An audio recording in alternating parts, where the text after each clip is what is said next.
All right, welcome, man. We have Juan here today. How's it going, Juan? Hey, what's going on, Andre? How are you?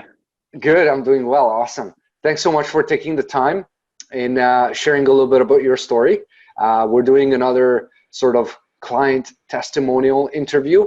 And Juan's going to share a little bit about where he comes from, what are some of the challenges he's faced in his relationship and life, and the journey that he's gone through with the Bulletproof Husband. So, yeah, Juan, I'll give the word to you. Just say a few things about yourself and introduce yourself to the men who are watching the video.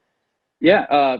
So again, name's Juan. I've been married to my wife for almost 12 years now. We actually past 12 years. We have four children, ranging from 4 to 11. We have by no means had the perfect marriage. I don't know if anyone has, but it's one of those things where um, I was in desperate need of a kind of I'd say like a recheck or a resync or a reset, and Hmm. not by the traditional means, because I think I had vetted out every possible way to quote unquote fix a marriage. And a lot of it had this, I don't know if you want to like hop right into it or not, but I'll kind of let you know where I came from. I was in dire straits to a certain extent. I was ready to um, consider the idea of getting out of the marriage. Divorce was definitely on the table. A lot of the old ways of teaching, or that you read, right, like love languages and Hmm. um, gosh, there's so many other things out there that I read about, was so focused on how to communicate and all that, but yeah, I kept on hitting this roadblock where I was coming full circle to, like, you know some of the issues I had, and what I didn't realize at the time was all those are fine to an extent, but I wasn't able to kind of apply any type of useful tools that was consistent. Hmm. um, and I think the biggest aha moment was when I talked to Andre. It was one of those things where for the first time I was given a tool that was solely uh, dedicated to me. Hmm. And it was actually kind of one of those, like, oh crap moments, right? Like, what do you mean? I can't blame my wife for some of the things that we're going through. It was very, very humbling. And frankly, it was one of the things I think most men probably struggle with, is this fear of having to face the reality that shit, I'm at fault. And the way it kind of came about was, I had a trusted friend that, and he's still a trusted friend. I was going back, I was having an issue with my wife, and I felt like there's no hope. I'm like, why live like this? And he said, listen, I've been looking at this. I think it was like I don't know if it was Facebook at the time, but he was like, check these guys out. These guys have like just really good bits of information. And it's kind of a different perspective and twist on what you'd expect. And I said, well, what is it? And he goes, Bulletproof Husband. Have you heard of them? I said, no, never heard of that in my life. I'd been to therapy, our therapist, for probably 12 to 18 months prior to that. And then it was okay, but obviously things weren't changing. I kept on running to the same roadblocks, like Hmm. lack of self-control, anger issues, outbursts, just stuff that you later find after going through the program is really more it comes from deep-seated hurts, that either real or not are there, but they're subconsciously there. And if you don't identify those, they're just going to happen over and over and over again. I talked to other, husbands and men that have been remarried, and again, all little bits and pieces, great advice, but no practical application. Hmm. And I think the definitive part that made me was like when just the absolute raw truth that I got from the group, and starting with it was with you, right? Like, just calling it how it is. Like, I'll never forget the first call. I'm driving at work, and he goes, "Look, you said I'm going to shoot you straight. You're not going to like it. Most men won't, but you need to hear this." And it was the, hey, 50-50 is a losing proposition. It's 100% yours. And I kind of told him kind of what was going on. And I told you, right? So, and he's like, look, to kind of start to understand the whole concept of the bulletproof husband, starting with bullets, starting with terms, and the idea of masculinity versus femininity. And I was like, yeah, that kind of makes sense. The bowl and the water, things that you guys might hear about and see. And the interesting thing was, after that call, it was one of these like, oh shit moments. Like, I am that needy guy. I am that guy that, like, I'm, for my family dynamic, I'm a fifth child to my wife. Like, who needs 5 when you already have 4? So I was creating this extra burden on her. And a lot of it was because I wasn't being really true to myself. But the reason is I didn't know how to be myself. I didn't have that beacon. You've heard John say this, and if you guys have seen any of the other bits and pieces from John, he talks about, it's like you're in a desert, but you don't have a compass. And I heard that. I'm like, yeah, like, yes, that's so true. Like, I was like, well, what does that look like? So after having that first meeting, looking at the webinar, and then what I came to later find out, and I've talked to other men since, is the tools are great, the program is great, but I think where the ultimate value is, you can't do anything like this alone. This is a shared burden. And most great things in life are never done alone. And like, look at marriage, right? Like, marriage is not exactly what I was be, thinking. Yeah. It's not like, look, you're 2, you're supposed to share burdens, but the other person's not there to be like your servant per se, right? It's one of those things where you need to be right with yourself, and the other person's more like a walk with, not a walk for. I don't really know how to explain it, but it was a dynamic change for me. So this is a program I started April of 18. It was painful. There was ugly crying. There's even certain moments to where I still cry about some of the deep-seated emotions. Like, for me, like, you'll hear about bullets and what does that mean? And those are the things that stand in between every man being the man they can be, and that continuous cycle. Because if you don't know what's kind of jabbing you in the side, or what's kind of in between your 2 ears, it's going to happen again. I've talked to men, even other men that have on their second marriage, and they're struggling to keep their second marriage together. And I've asked them, like, just curious, are you having some of the same issues that you had in your first marriage? And they're like, yes. And I'm like, yeah, okay, that makes sense to me now. It's very obvious to me now, which in the past it wasn't. Like, it's I see things now with so much more clarity, and I don't really know how to explain it, but I'll hear other men, and I'm like, you've got a bullet, and or you're not being authentic to yourself because you don't know how to. So, talking about my experience, I was all that. I was selfish. I was, and to a certain degree, like, I think I still am, but it is leaps and bounds, like, not even close. And at some point, Laura can probably have her testimonial, but I think I was very needy. One of the things I think it defines a bulletproof man is validation, right? Well, where does your self-worth come from? And a lot of this, and I said this to another man the other night, I'm like, a lot of the self-worth that our society teaches us is based off of the validation of outside, external resources or external sources, right? Whether it's Facebook, social media, just your interactions with daily life. For me, that bullet was my father to a certain extent, right? He was one of these guys that wanted the best for me. And I came to realize that, his way of telling me was that, hey, if I got a B on something, why wasn't it an A? If if I was 5th in my class, how come you weren't 4th? It was always like, why couldn't you have been better? Right. And unfortunately, it was a huge bullet for me. And it developed this kind of, if I do, then I should get, right? This like fake reward system in my mind that, if I'm performing my life at a certain level, then there should be some sort of reward from whatever that person is, right? Like if it was at work, it was, hey, if I'm hitting all cylinders, I'm going to get X amount of, whether it's income, promotions. That Mm-hmm. works to a certain extent in your professional life. Within the dynamic of a personal relationship, a marriage, that can be highly, highly, highly toxic. Yeah. And I found out the hard way that exactly what that was.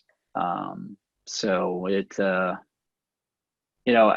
come to find out, in doing the work with the guys, is that was a good thing, but it's also a bad thing. And it's only bad if you don't know how to kind of diagnose it and kind of just internalize it.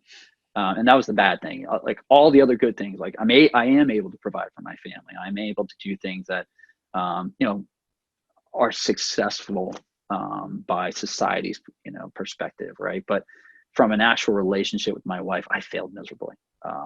It was humbling, and I had that realization that there's so many insignificant things that I cared about because I was stuck on this whole reward system.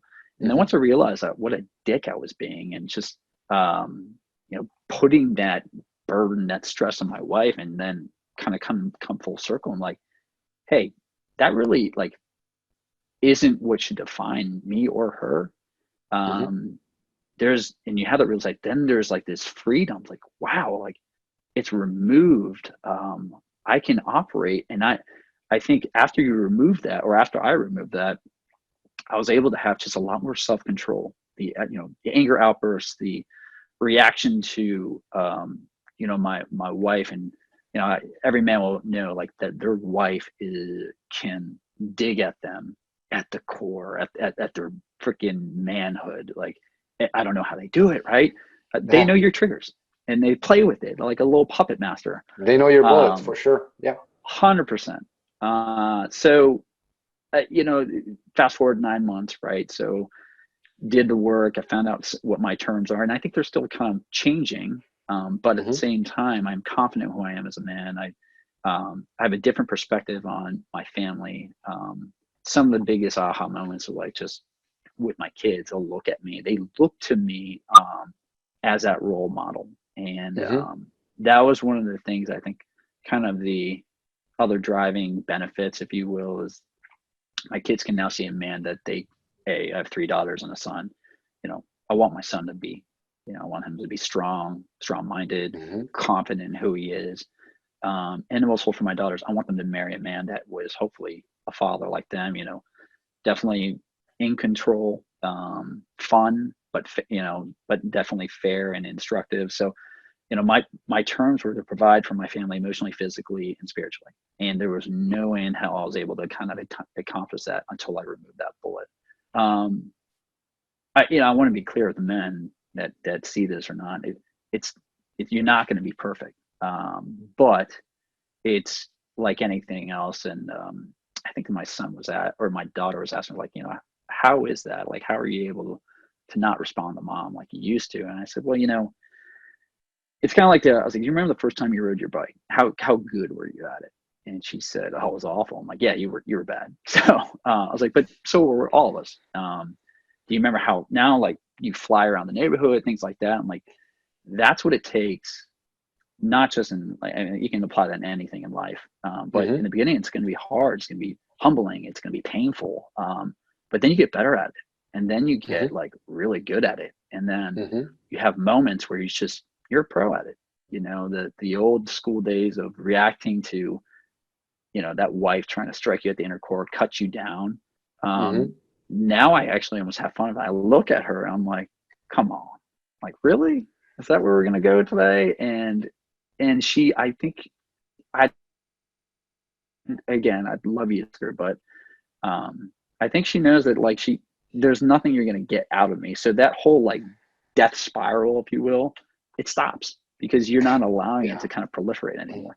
Yeah. So, and it's safety and security as well, right? I mean, you're now at a level where your wife has zero doubt about the safety and security that you can provide from an emotional, financial, physical, mental, spiritual perspective. And, you know, a lot of men take these tests very personally, but once they remove their bullets, not only like yourself, you can embrace it. You're actually looking forward to it to a degree, because it gives you the chance to demonstrate through your actions what an awesome man you are and how safe it is for her. But it also shows the character of your spouse, because she's a strong woman. She's someone that believes that you are worthy of her tests. And you passing those tests, because you're no longer, you know, basing your actions on how you feel and reacting. It's no longer there, because you're bullet free. You don't have any more bullets that get you triggered that way. It's very powerful, and it's an immediate response or observation from your wife's perspective. And so it's really cool. It's really awesome. Now, tell me one thing, because, you know, there's a lot of programs out there that are focused on, you know, work on yourself. Yep. So you went from the verge of divorce almost to this. 4 times. I threatened divorce 4 times, sir. 4 times. Just, you know, there you go. Over the course of our marriage, right? So obviously creating a very safe place for her, you know, quote unquote. Like, no, not at all. Yeah.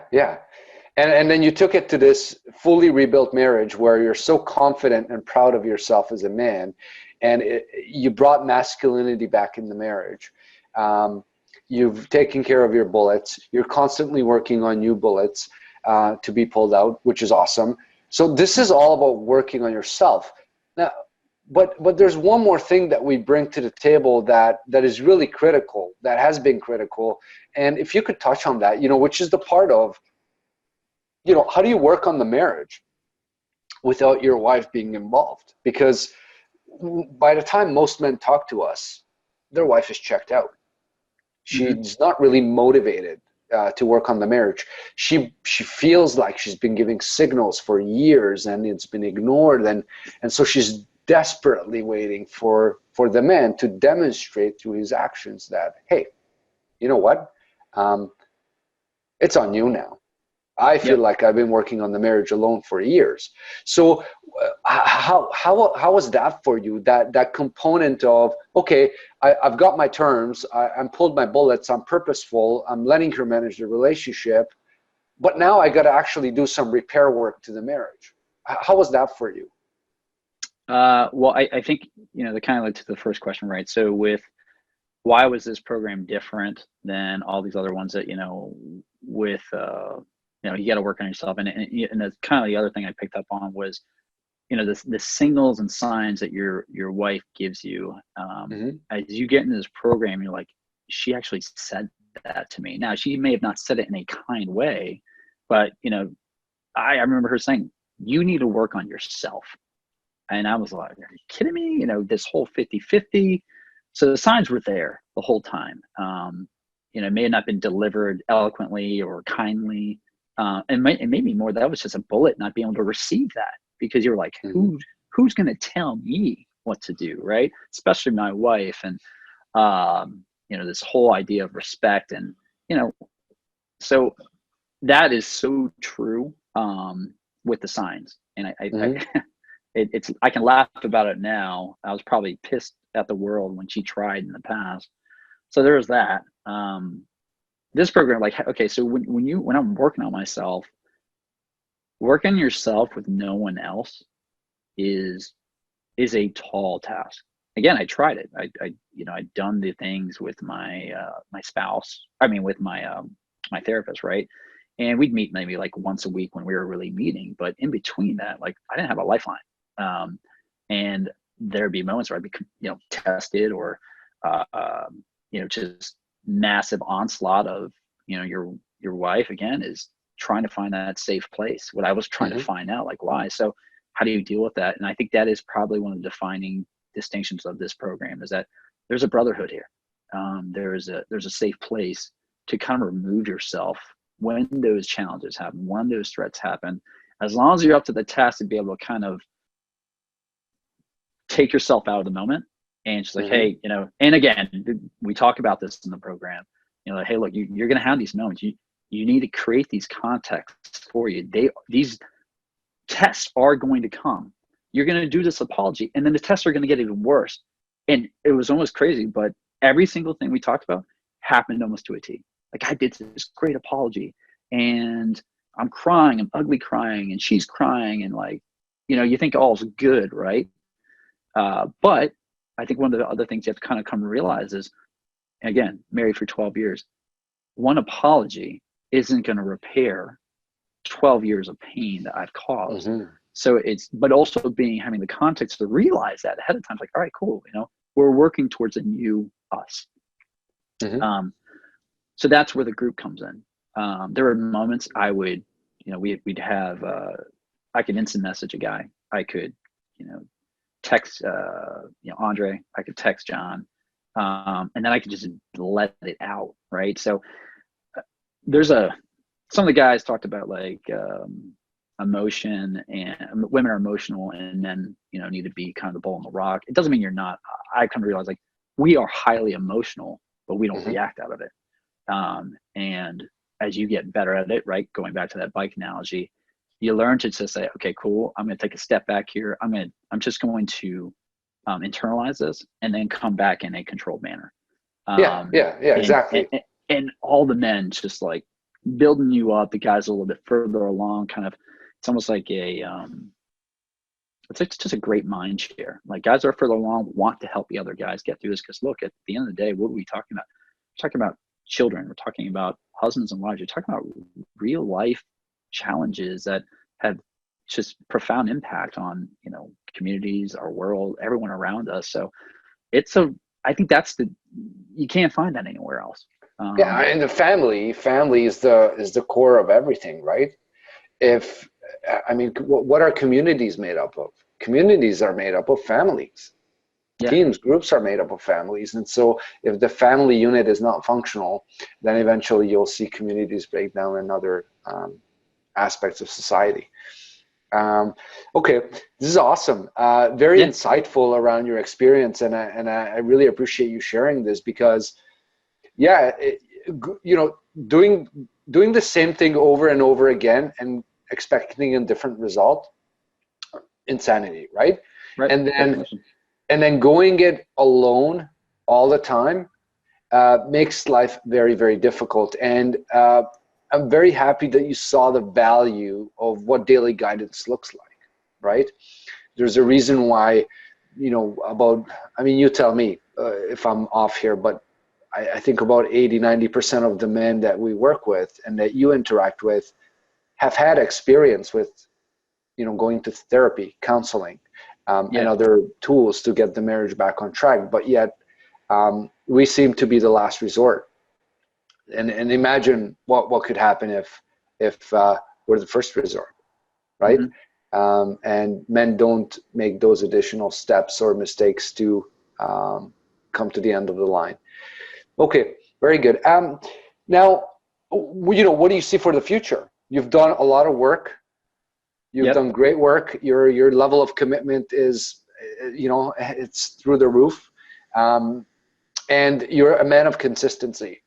What do you see for yourself, for your family, for your wife, for your children, and how, what does bulletproof for life look like to you? Yeah, there's a couple of things that kind of come to mind. Number one is, and we talk about this in the program, is finding that purpose, right? And two other things actually come to mind. We talked about the program and having that brotherhood. There's a quote that I always kind of lean on. If I'm idle, idle hands is the devil's workshop. So it's finding that purpose to kind of not make your wife, your family, kind of like your defining validation, right? It's finding a purpose that's something you draw outside of that. And if you don't have that, that I found to be kind of it was very handicapping. If I didn't have a bigger purpose, and that's changed for me. And in the beginning, it was I was looking at helping other men to a certain extent, but now I really, really, really get a lot of enjoyment, a lot of fulfillment out of helping other men, just talking to them, and just kind of seeing, a different way of looking at their marriage, because a strong marriage, there's nothing like, we talk about love, and the love that is kind of defined by our society, right? And this love is so much better. It's one that is deep. It is, it's rewarding. It doesn't mean it doesn't come with that many challenges. I mean, like, make no mistake, it definitely does. But, you approach the challenges with, I approach the challenges with, hey, look, this is a lesson for me. This is about me. This is about me getting better and me alone. And I'm ready to tackle that. So, what does the future hold for me? I think it's more, how can we help other men? How can we evangelize this more? There's nothing like this out there that I've seen and I've looked. And then even if there was, there's no established brotherhood like we already have, and that's only going to get bigger and stronger. So, I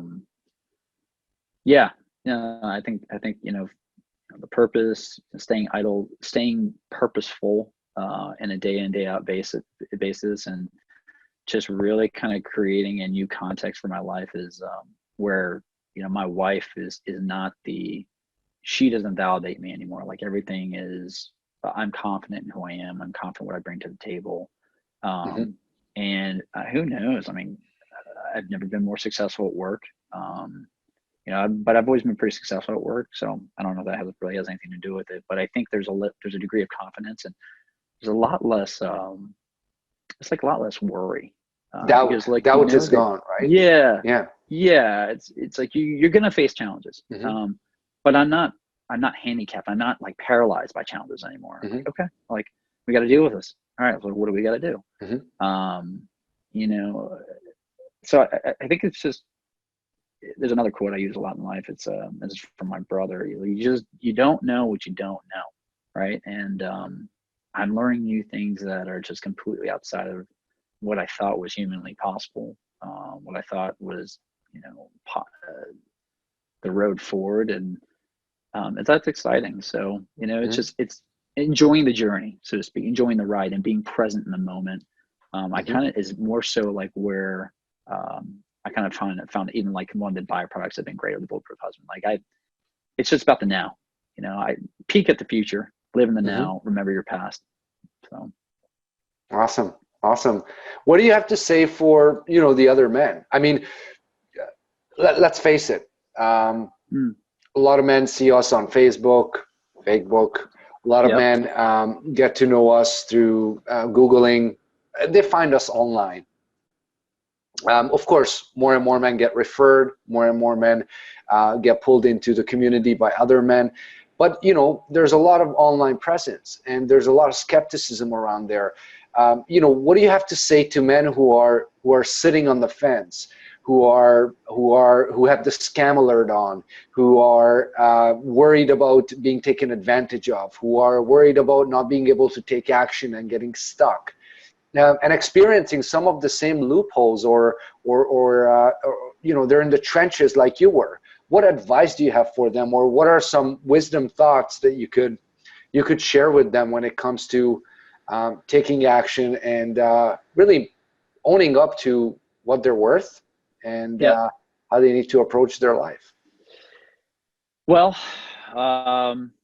if you're on the fence, and I was, although it was very brief, it's like, there was always it's a lot of money, right? It's a lot of money, right? And that's relative to everyone. And it was a lot of money to me. I didn't have the money. I basically said to myself, I have tried everything. I have thrown money at it. What's the cost of not doing this, right? And do I want to go to my deathbed not having tried everything I possibly could to save my family? So that was hard, because when you kind of put it in that context, you realize how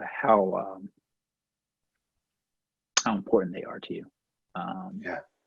And hold on, sorry. That's okay. So you look at, if I didn't, and I've heard other men on these calls that, you know, their families are broken now.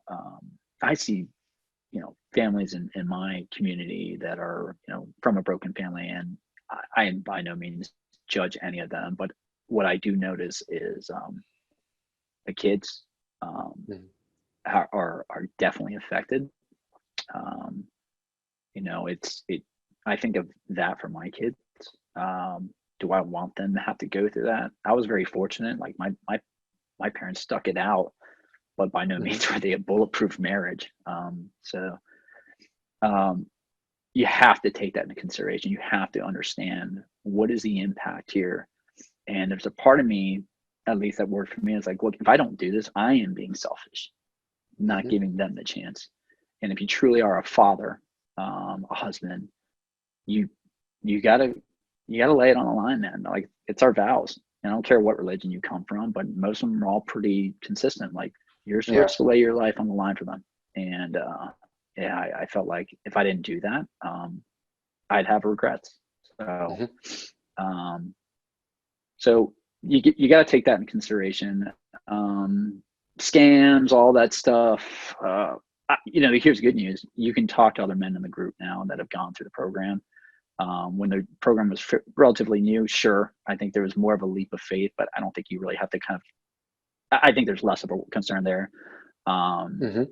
you know, I'm happy to talk to other men, right? And there's more other men are happy to talk to other guys that are on the fence. But I'd say don't let the money be. Don't let it be your no. You know, shit, I did a balance transfer on a credit card, 0%, and we made it happen, right? I didn't have the money. So over Mhm. the course of, you know, months and stuff like that, yeah, I paid it off. That's how you do it, you know? If it's that important, you find a way. Um, there's that. Trying to think what else. You guys are farther along for sure now. Um, it's a great program. It's great brotherhood. It's I can only see it get better, to be honest. So Yeah, and um, yeah, and it was especially, you know, men wanting to give back, and I mean, you yourself, just because of the tools you've learned, you made such a tremendous difference in so many other men's lives, not only within the program, but even outside of the program, impacting, you know, the way you show up at work, the way you show up in your community, and even just talking to men who are in our extended community, maybe not in our immersion program, but in our extended community. You know, you're highly active on the art of becoming a bulletproof husband, you know, which has right now, I think, close to 4,700 men. And wow, you take some, you know, guidance there as well. So it's really awesome to see, and super excited for the future. Okay. thanks. Well, listen, Juan, I really, really appreciate you taking the time. I know you're super busy, and it means so much that you were able to share your experience and you know, help with this video and other you know, other means, get men off the fence, and have men have more clarity around what's possible. Um, and I'm confident that we're going to achieve that, where men's fears and doubts are going to disappear, and we'll be leading the way to that. So again, thank you so much. Really appreciate your time. Um, and Thank you. yeah, I'll speak to you on Monday's call. Awesome, man. Sounds good. Sounds good. Thanks so much, Andre. Thanks, Juan.